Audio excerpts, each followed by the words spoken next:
ఉద్యోగులను మోసం చేసిన కూటమి ప్రభుత్వం ఆగ్రహంతో మండిపడుతున్న ఏపీ ఉద్యోగ సంఘాలు ఎన్నికల ముందు పలు హామీలు ఇచ్చి అధికారంలోకి వచ్చిన కూటమి ప్రభుత్వం ఉద్యోగులను బలిగొడుతోందని ఏపీ జేఏసీ తీవ్రస్థాయిలో మండిపడింది.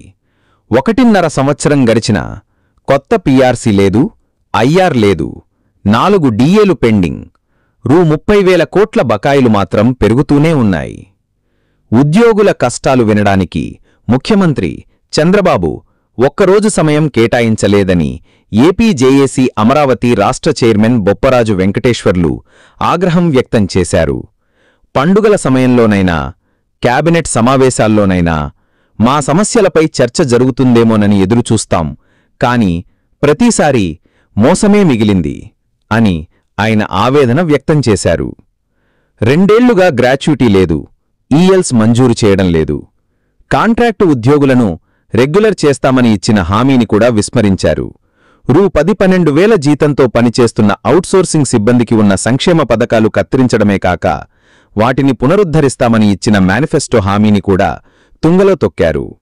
ఉద్యోగుల జీతాల నుంచి డబ్బులు కట్ చేసుకున్నప్పటికీ ప్రభుత్వం ఆసుపత్రులకు బిల్లులు చెల్లించకపోవడంతో ఈహెచ్ఎస్ పథకం కుప్పకూలింది.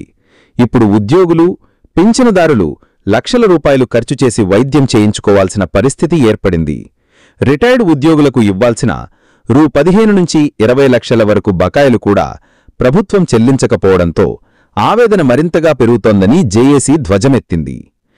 పీఆర్సీ ఉపసంఘం కూడా ఏర్పాటు చేయని ప్రభుత్వం ఉద్యోగుల సమస్యలను పట్టించుకోవడం లేదు. తెలంగాణలో ఉద్యోగులు పొందుతున్న మధ్యంతర భృతి ఐఆర్ కంటే ఏపీలో మాకిస్తున్నది చాలా తక్కువ, వేల రూపాయల నష్టాన్ని భరించాల్సి వస్తోంది అని బొప్పరాజు అన్నారు.